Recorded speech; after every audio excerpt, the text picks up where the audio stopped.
Welcome back, everybody, to Off the Deep End. It has been a while. So I'm just learning about CJ myself, and I would love to have you share your backstory, anything that you'd like to about your life right now. Well, first off, thanks for having me. I really appreciate the opportunity to share that story and my personal experiences. My name is CJ Janzen, also known as the Singing Speaker, and I am a professional keynote speaker. I am a volunteer extraordinaire. I am 80 to 90% bedbound, or not that you can tell, but in a wheelchair. And yet I can still live a very full and abundant life because I've learned 3 key skills. And these are things that I love to talk about, which is number 1, learning how to live in a state of constant gratitude, become willing to fearlessly fail, and find your folks. Those all seem like super simple ideas. And yet, for some reason, it took me years to learn how to do that. And I think that my first biggest step was learning about gratitude. It's like a muscle. You have to actually work at it in order to see it. It started, I don't know, I've always been a happy, cheery person. And yet I still struggled a lot in life with a lack of self-worth, a lack of self-love. And when I got sick almost 13 years ago now, I lost everything. I lost my job, my friends, my financial stability, my health, my dreams for the future. I lost everything. I was finally forced back to Canada when I ran out of money, and I had to start over from scratch. I went from scuba diving 2 to 4 times a day to being barely able to speak 2 to 4 words at a time, and to not be able to articulate my needs, to be living in this world of brain fog and utter exhaustion and pain was a very hard adjustment. And when I got back to Canada, I wasn't fighting 1 life-threatening illness, but 2. I had finally admitted to myself that I had a problem with alcohol, that I'd had a problem with alcohol from the age of about 7. And I had to make it through the doors of AA. And I've had to do a lot of healing. But one of the things that I remember most when I first walked through the doors of AA was a little sign, a saying that taunted me. Attitude of gratitude. And I hated that sign at first because I had nothing to be thankful for.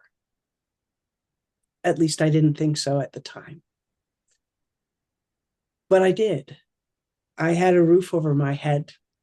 I had food on the table. I had access to electricity and running water. I had some support. Not the best support, but I had some support.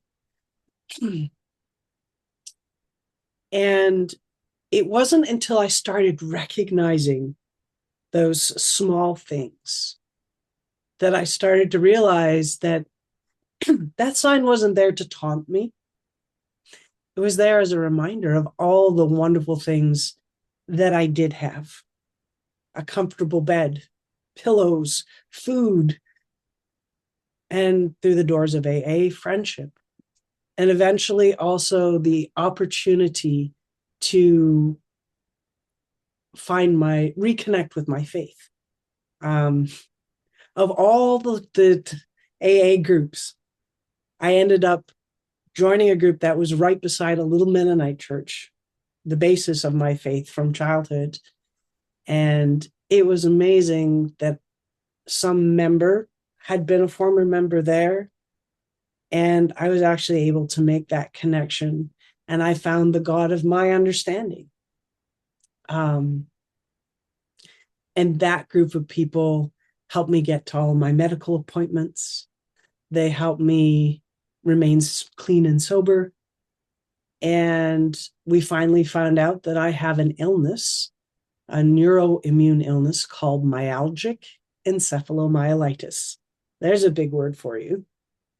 Um, the Feel free to just call it ME, because after all, it's always about me. Um, what I know is that myalgic encephalomyelitis is a common term, but an incorrect term, because there's, just like with many different illnesses, there's varying degrees. Yes. But the common term would be chronic fatigue syndrome. Um, but you have to meet certain criteria to be considered having ME, which just means it's a lot more severe than just being tired. So I face a lot of obstacles, constant obstacles. But again, by learning a few key things, I finally put words to the steps that I was taking, Yeah. and that no matter how dark my days get, no matter, the struggles that we face that have nothing to do with my health, that have to do with the health of family, or that have to do with the health of friends, I can still find joy in those darkest of days. Could you kind of educate my audience on what exactly the ME is like for you, if you want to? Just, you don't have to like dwell on it for an hour. Just touch on some of those daily struggles, those practical struggles, and also coming from someone who's learned a lot about natural health and natural remedies. I'm curious, has there been anything suggested or anything that you've tried or any sort of hint at a holistic approach to a virus like this? Okay, so myalgic encephalomyelitis, my day starts at 30% energy level compared to a normal adult of my age. So I start off my day exhausted, and it only goes downhill from there. I have about 4 hours that I can sit up in a day, that are functional being out in society hours. After that, my ability to speak starts to disappear. I develop what's called aphasia. So I can hold my cell phone in my hand, I can be looking at it, and this is that thingy, the thingy I call with. I won't necessarily remember the word for cell phone. And I find that I develop, like, I'll get worsening brain. I'm like a wind up toy. Just imagine those old fashioned wind up toys, the chittering teeth or the little bird that jumps. And it's like, yes. Yeah. Yeah. Um, and that is how I often live my life. I am in a constant level of pain, as I do also have some fibromyalgia. Thankfully, a lesser degree than a lot of people, but it's still present and accounted for. I live with constant or frequent migraines. Um, I suffer from post exertional malaise. So, whether that's physically going out in my wheelchair, just having to hold my body up, uh, or whether that's thinking too hard. Uh, I think we all have had desk jobs at some point in our lives, or a job where we're thinking really, really hard and we go home exhausted. Even though we're not a construction worker who's busily jackhammering, who is physically exhausted when they go home, it doesn't seem to matter for me whether I think too hard or whether I move too much.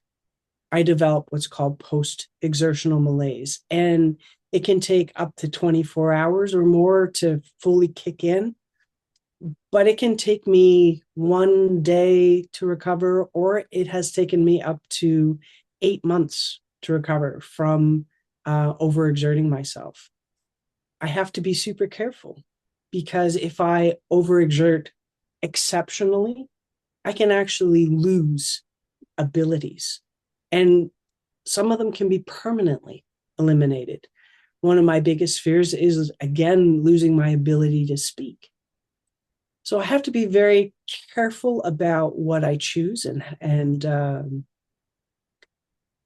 how I go about things. So several years ago, I did the a cancer walk, and that's what took me 8 months to recover from. I walked 1 kilometer with my forearm crutches, and I should not have tried that. Last year, just this past year, a few months ago, less than 6 months ago, I instead swam for the cure. I was featured on CTV News because I did it differently. And that only took me several weeks to recover from. I'm still not sure I'll do that again. But in June, I'm going to roll for ALS research. Um, so I'll be using my power wheelchair. I'm not going to try to do it in my manual wheelchair because it will be too much. And though I feel in some ways that I'm cheating, I'm still actually going to be using a fair amount of my energy just because the walk is requires me to control my body. Um, People don't seem to understand that, but it does actually take a lot of strength just to hold yourself out. As to your question about holistic approaches, part of the holistic approach was that attitude of gratitude. It is when you're not feeling sorry for yourself, when you're not dwelling on what you don't have, and allow that positive energy to fill the body, it is extremely helpful. But other things that I have done is I use high doses of vitamin D, not so much that it builds up in the body excessively, because it's a fat soluble vitamin. So you do have to be careful. But I do take quite a lot of vitamin D. And I also have to take a B complex. And when I don't do those things, it's amazing how quickly I deteriorate. Yeah.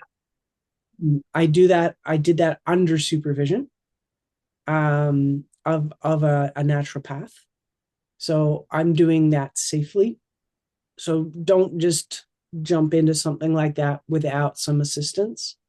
But it has made, I was sort of at a 25% level, and it's given me 5%. Now, 5% doesn't seem like much, but when you're living at 25%, 5% is a lot.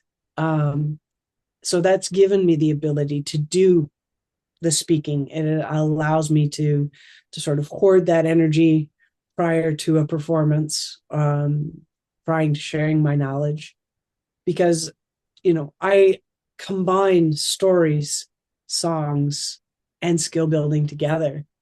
So though there are many days where I am very tired, I'm in bed, on my worst days, I have breathing no longer feels automatic. I will be in bed with a CPAP machine, so exhausted that I wish I was on a ventilator just to allow my poor body to fully rest. Now, my breathing is still automatic, thankfully, but it doesn't feel that way. It feels like I'm wasting and fighting for each breath, that I'm just that Yeah. tired. I'm very thankful that those days are not as often anymore, but I still have them from time to time, usually, a couple of times a year. Um, but,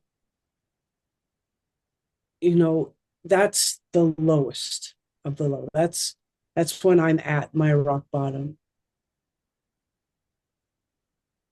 But I still have so much more. Like when I was first sick, I felt worthless. I had lost my job. I had no financial support. I was on my own. In the lowest point was in the women's shelter after leaving my partner. And I made a choice. I went into sort of step two, which was becoming willing to fearlessly fail. I needed to have purpose and passion again. And in order to discover that, I had to try new things. And one of the things that I did is I set up my Mission Impossible game. Dun, dun, dun, dun, dun, dun, dun, dun, dun. Every day, I have to go out into the world or online, and I have to make one person smile. And if I could do that, if I could make one person smile, I imagined how that smile impacted the world. Not just me, not just that one person, because making that one person smile can change somebody for the entire day. That kindness, that love, that compliment, that I will walk up to any stranger. My parents, honest to God, thought I was going to be kidnapped as a child because I would crawl up onto anybody's lap and just hold a conversation. I am not shy. Um, but I will walk up to anybody and say, "Oh my goodness, you look absolutely gorgeous today. Do you have a job interview or do you always look that amazing?" Or I will walk into a room and I will see somebody and I will see them and I will say, "My goodness, your smile just lights up the room. What's your secret?" Um, I try to make people feel special, to feel be seen, heard, recognized. I will look at the person who looks absolutely miserable and I will find some way, somehow, to compliment them or make them smile that day. And if that person can smile, that smile gets transmitted to other people. And I think that it will travel. I've envisioned that smile traveling around the world. And that was how I started finding purpose and passion again. In the rooms of AA, I learned how important my words were, that I could change lives with my words because I watched people. We share our stories, our experience, our strength and hope. We tell how we were, where we are now, and where we hope to be going. And I would tell my entire sob story, and then share where I was and what my hopes were. And yet I watched other people that were really good speakers and how inspired I was. And then I would see other speakers that would only tell the stories of all the stupid stuff they did. How they would get drunk and end up in another city, or would hold massive bonfires and almost catch, entire fields on fire, damaging other people's lives. They were still living their old life vicariously through their stories. They had not actually yet healed. When I heard those stories, I was like, my goodness, if I had heard that story on my first day, I don't know if I would have ever come back through the doors. And I made that conscious decision that I did not want to be like them. I wanted to be like that inspirational speaker. And I made it to, I actually joined I called Toastmasters International to find a club. And I thought I was calling one club, and I wasn't. I was calling another club. But that was one of those, the God of my understanding blessings, because that gentleman helped fund my way into the club. It was actually far too expensive for me to join at that time. And the first year and a half of my dues ended up being covered by other people so that I could grow and make a difference in those rooms of AA. And by being willing to fearlessly stand in front of other people, afraid to share my story, afraid that I would be judged because I was still struggling to speak, because I was in a wheelchair and I was different and I was didn't feel like I was enough. Yeah. Um, I learned in those rooms how to share my story, to not share everything, to not want to make people feel sorry for me so that I could inspire them. No, I don't want people to feel sorry for me anymore. I'm sort of past that part. But I still have stories to tell, and I still love sharing some of the really not nice stuff without going into every single painful detail. Thankfully, we're past that point. But I can still tell my stories in ways that are impactful. I'll often start some of my speeches with 12 years ago, almost 13 years ago now. I got the most wicked birthday gift ever, a wicked virus. And it put me in this wheelchair. And don't it always seem to go that you don't know what you've got till it's gone? And then moving on with my stories. I will also use songs like, and I'll rise up high like the day, and I'll rise unafraid, and I'll rise up, and I'll do it 1,000 times again. And we'll rise up high like the waves, and we'll rise up in spite of the ache. We'll rise up, and we'll do it 1,000 times again. For you, for me, and for the entire audience listening to this podcast. Because together, when we are strong, we can rise together. I will use songs, for example, to lighten the mood. Because when I'm teaching people how to become joyfully resilient, we're going through tough times. We're going from that point of surety, of knowing who we are, of wanting to be secure and happy and all of those things. And we are transitioning into a point of, oh my goodness, can I do this? Should I do this? Am I good enough to do this? Am I worthy? Am I, pretending? That imposter syndrome. We're in that big cycle of big changes. And by teaching people how to become joyfully resilient, what I try to do is make those waves a little less hard to navigate. No more massive tsunamis knocking us down time and again. We get to explore those three pillars and be willing to fearlessly fail and to find those folks that hold us up. Like when I walked through the doors of AA, I was a broken soul. I was a pathetic little waif who had lost her way and didn't love herself.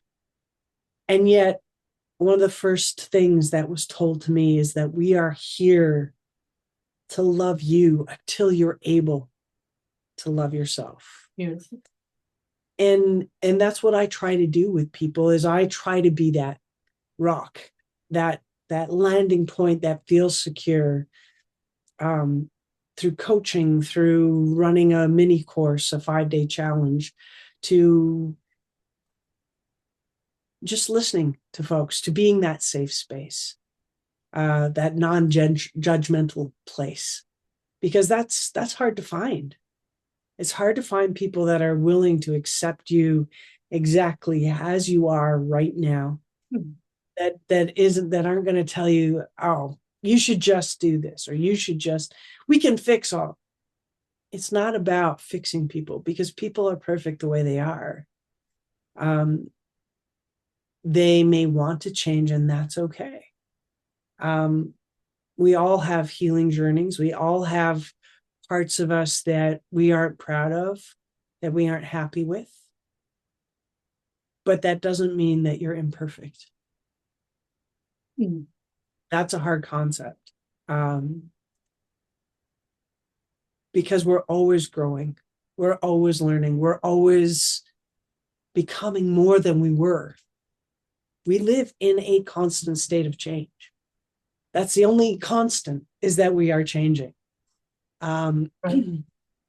and, I had to learn how to release the resentments. I had to learn to forgive my abusers from my childhood. I had to learn to forgive the person that tried to kill me multiple times. I had to learn that forgiveness wasn't about them at all. It was about releasing the chains that had held me back. Like it was just last week. I had two thoughts that were very prevalent in my head, and one was about imposter syndrome, and the other was about this myth of being able to be ready. Like, if anyone had a legit reason to say, I'm just gonna stay here and do nothing, it would be you, CJ. But what are you doing?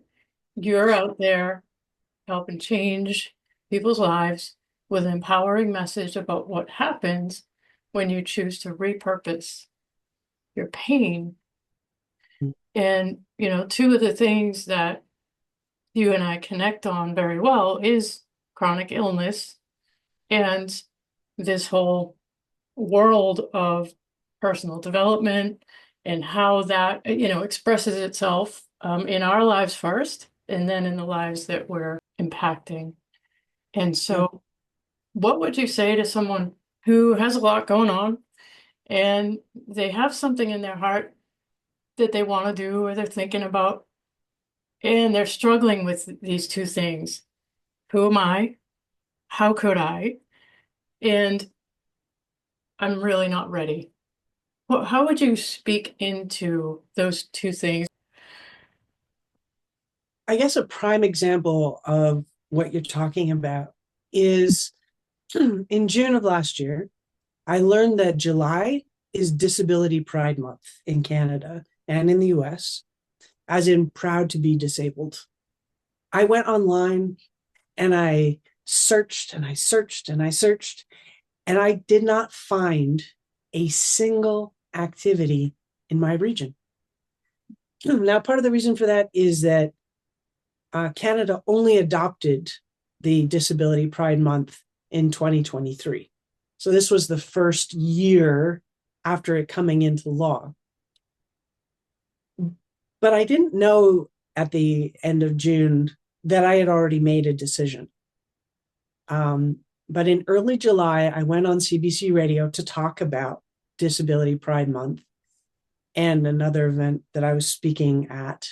And I told them online, I told CBC Radio, which is similar to NPR, that somebody had to do something about it. And if nobody else was going to create an event, I was. And I started searching and I started trying to figure out how to get funding. I'm still working on that part. If any of your listeners wants to sponsor me.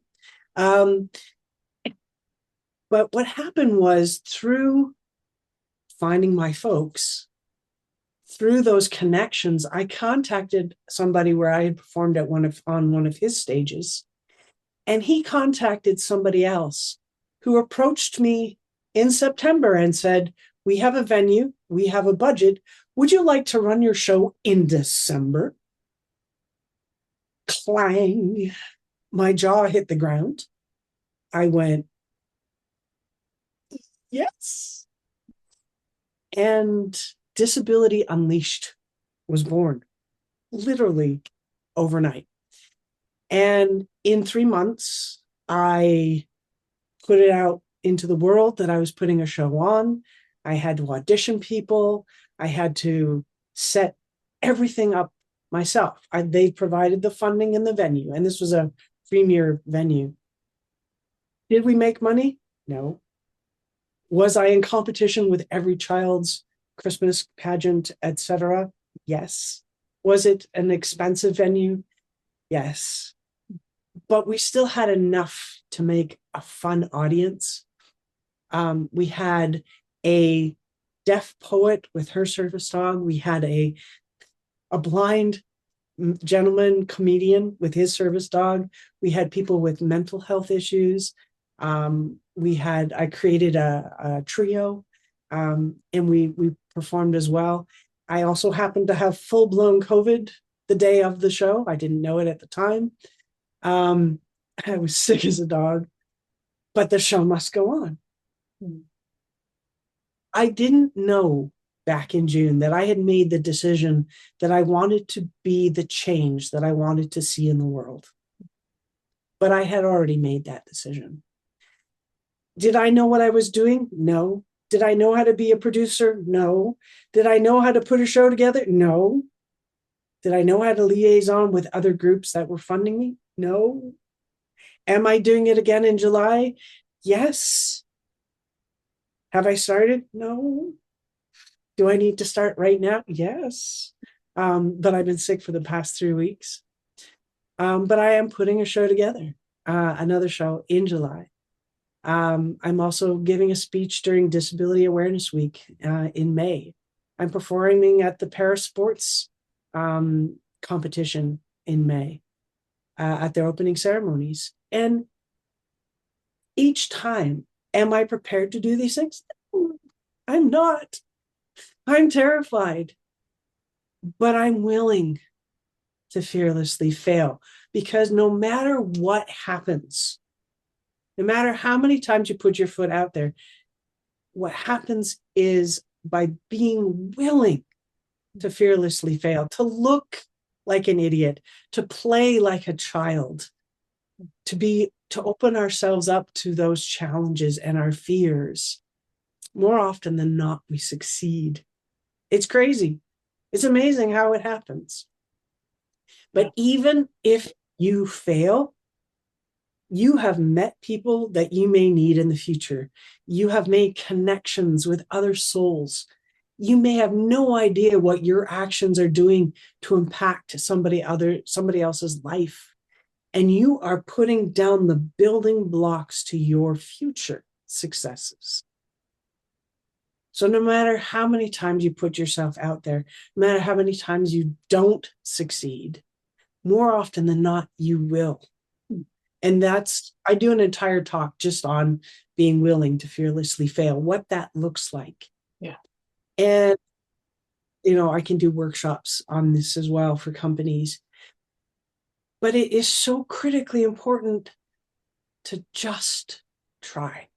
Yes. To not worry about looking like you don't know what you're doing, because imposter syndrome is constant. I never feel as though I'm ready for something. Exactly. And that's okay. Right. So it's like a race line. We start at a start line, and it's so important that every day, that if you want to achieve a goal, that you do a tiny step. So whether that's research something, whether that is attend a seminar, whether that's go on Alignable and start networking. It doesn't really matter what it takes, but every day, do a tiny step. You will eventually hit that finish line. There are days where you're going to take a leap and a bound and get much closer to that finish line a lot faster. But there's a lot more days where just waking up was your success. because we deal with depression. We deal with frustrations, with illness, with health setbacks, financial setbacks, whatever it is. Right. But as long as we are conscious and making decisions that put a forward step, we will hit that finish line. We will be successful. But it is a conscious effort. Even on my days where I was running high fevers over the last 3 weeks, I was still doing tiny steps, tiny steps. That's what I would recommend is being conscious of what you want to achieve. So write it down. Write positive affirmations. One of the best places is with lipstick, though that's very expensive. So maybe use a grease pen, that works too. But writing on your mirror, I am going to achieve whatever. You don't have to change the world like the Disability Unleash did. It can be as simple as going out and volunteering, being present at your church and going, I'm available on this day. I am good at facilitating a prayer meeting or doing an ALS role because I can't walk. It doesn't matter what you're doing, but each time you put yourself out there, you're going to form bonds with people.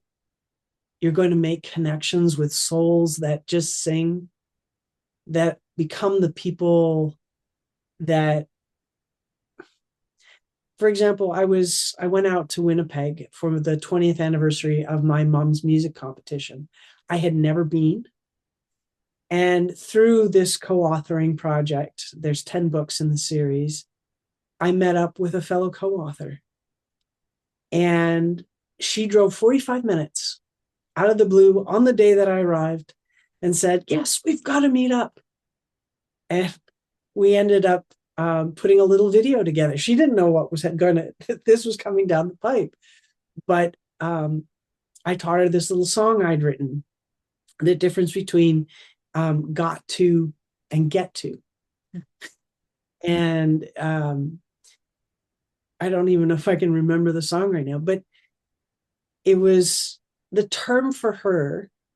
And you've probably had this experience, meeting old friends for the first time.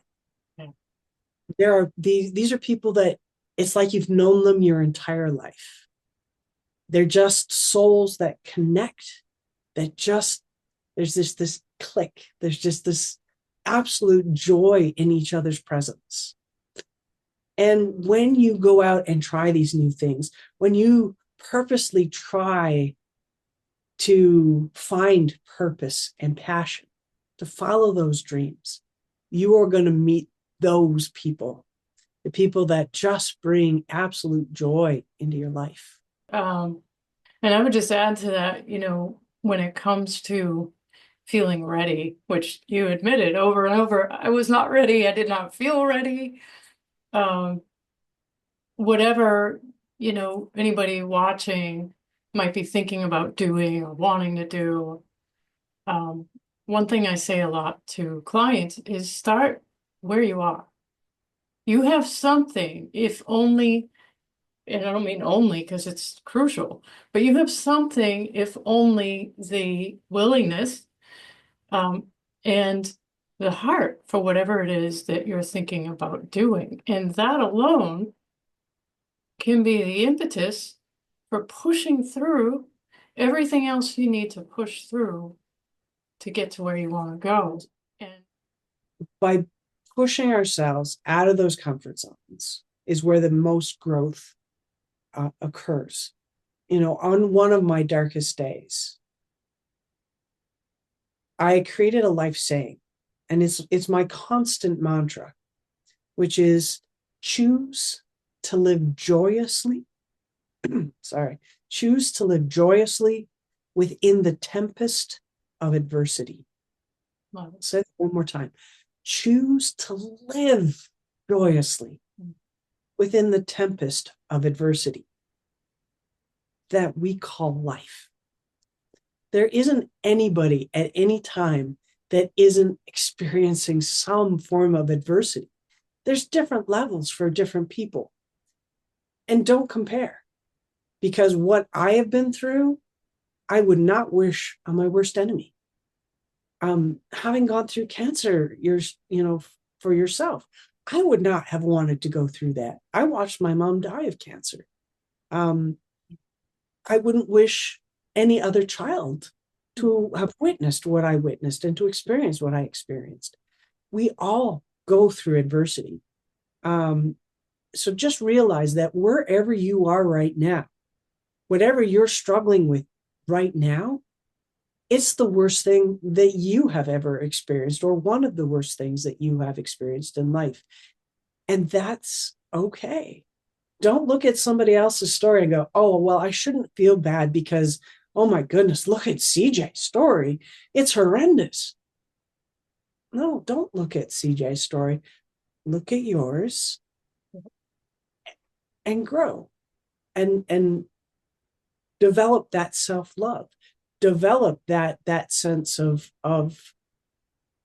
I am worthy. I am worth loving. I am absolutely amazing. I am phenomenal. I am enough. And when you can do that, um, that is when I really started to heal.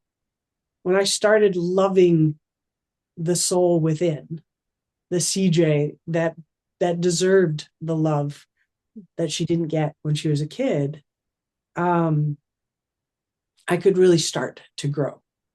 I tried to unalive myself multiple times as a teen. I was drinking myself to death.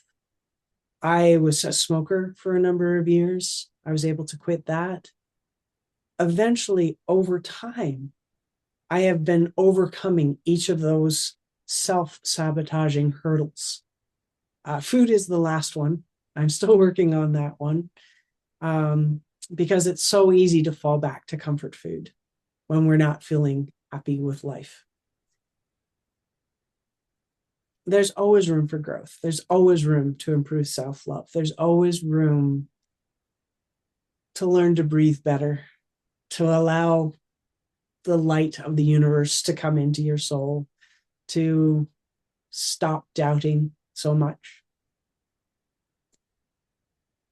But as we grow, as we become more, the steps aren't as difficult. They're different. But what I've learned is through gratitude, um, by being willing to open my eyes to the beauty that's around me, whether that's the fact that I can go to a food bank when I don't have enough food instead of being resentful about it. Um, when I first got into a wheelchair, I would go to the grocery store and I had to make a choice. Initially, I was resentful, but it's like, everything's so high. Like, why can't they just bring things down to a height that I can reach that doesn't hurt so much? But then instead, I changed my attitude. And what I did is I would go around and looking for people that didn't look happy. And I would say, can you help me come grab something? And it was funny because I got to make them smile, part of that Mission Impossible thing. Um, because they became my supermarket superheroes. Can you come be my supermarket superhero today? Who doesn't like being called a hero? Um, I remember this one, she was petite. She wasn't much taller than I was in my wheelchair, right? But I said, can I borrow your tallness? I need that. And it was just above where my shoulders start to really hurt. And she grabbed that item down. She goes, I don't think I've ever felt that tall. Wow. And she giggled all the way out of the store. Wow. You know? Um, So instead of being resentful, mm, I gave the gift of being helpful to other people. So now it's my big game. How many people can I actually ask to help me in the grocery store? How many people do I get to make smile and turn into my supermarket heroes, my grocery store heroes? I love that because even this is a testament to your commitment toward growth, is that you looked for the people who weren't happy. And I wonder how many of us would look for the people who seem happy. Because after all, we're going through enough here. We don't need grumpy to do something for us. But you specifically look for someone who was not happy. Yeah, And that speaks volumes. That's an amazing story. Thanks for sharing. it's fun. Mm. It's fun. When you can find those small pleasures daily, um, life just gets better and better. We can't always be happy, but when we do take the time to appreciate, like if I look out my back door to the right, it's bright sunshine and light hurts. I normally live in a hat and sunglasses.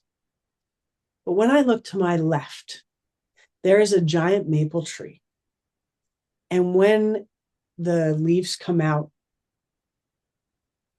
and the summer wind blows, underneath that tree is this dancing, dappled sunlight that I can sit and just look at the ground, not past it, but just at the trunk of the tree and watch this almost water like dappled sunlight.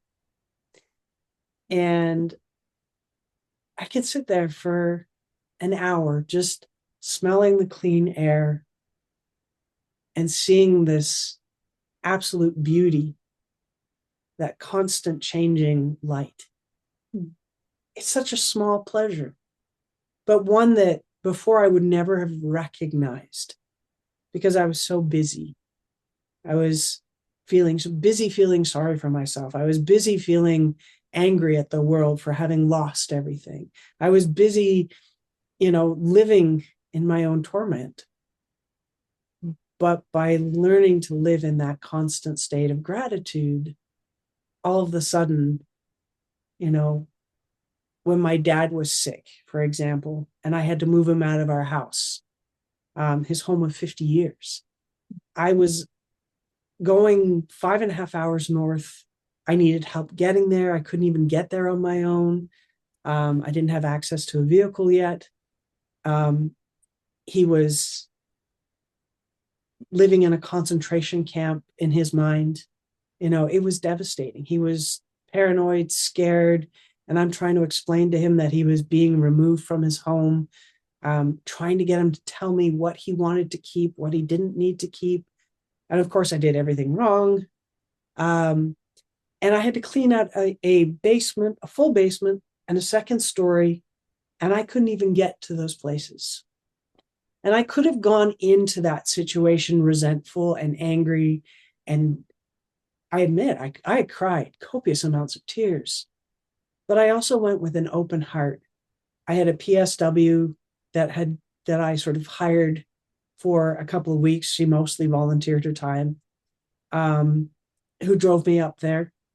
She helped me do a lot of the stuff. A neighbor I had never met who loved my father came in and became my newest old friend. Helped me get to the hospital every single day, helped make sure that I had food. Um, I couldn't even shower. I couldn't even get to the shower upstairs. Um, I reconnected with old neighbors. They brought a mattress because I didn't have a place to sleep other than a pathetic little air mattress. They brought me a mattress with sheets and pillows and everything. Wow. People dropping meals by. I connected with childhood friends. Even though it was an absolutely dark and horrific time, I got to look out my back door to a bush that my mom had planted decades previously. It was just around this time of year, early April, and it went into full blossom. And I was sleeping in the room that my mom died at that time. You know, she died in our living room, in a hospital bed, because that's where she had to live during that time in her final days. And I was in that room and I got to have a whole conversation with her as I looked out at this bush that she planted at the blossoms. I got to spend time at her graveside before I headed home. Um, I was given so many gifts, even though it was a time that broke my heart. This is what being open to love and being open to gratitude can give you, even in those worst of days. Yeah, so true. So true. CJ, I've already kept you an hour, and I promised we'd keep this kind of tight because I don't want you to use up all your energy for the day, but it's just been delightful hearing from you again and your story and having you share what you've learned, what you're learning with my audience. I really appreciate it so much. Um, I will definitely drop your links in the description of the video so that people know how to reach you. But I just wanted to ask you, are there any other closing thoughts you'd like to share with anyone who might be watching or listening? Anything at all? Don't be afraid to try. Don't be afraid to look like a fool. Dance like nobody's looking.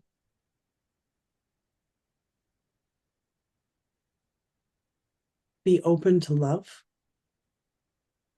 of any kind. There's all sorts of different types of love.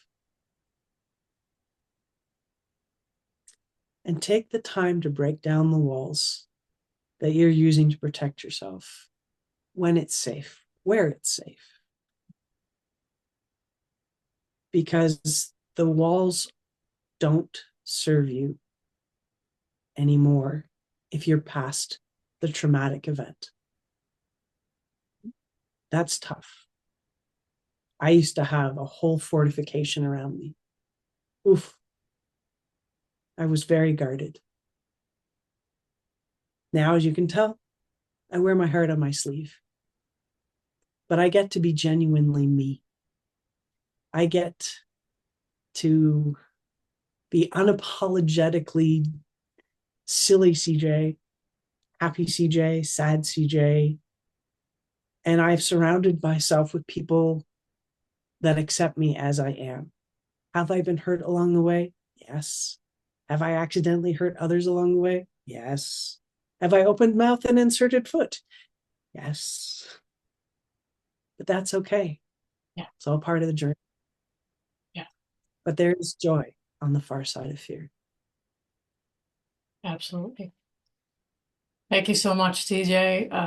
It's just been wonderful. And I send you all the love and support that I know how in your journey, in your daily battle of illness. And I do hope and pray for a day that, we advance in ways that you can find physical healing even. I will. But for now, while this is your platform, while this is a uh, surprise sort of vessel that you're able to use to reach people with such an incredible message, thank you. Thank you for everything you're doing and just sharing your life with others on stage and on Zoom here with me and my audience. I just wanted to ask you, are there any other closing thoughts you'd like to share with anyone who might be watching or listening? Anything at all? Don't be afraid to try. Don't be afraid to look like a fool. Dance like nobody's looking.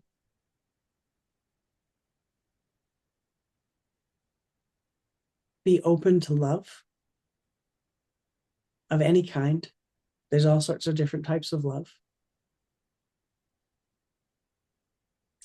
And take the time to break down the walls that you're using to protect yourself when it's safe, where it's safe. Because the walls don't serve you anymore if you're past the traumatic event. That's tough.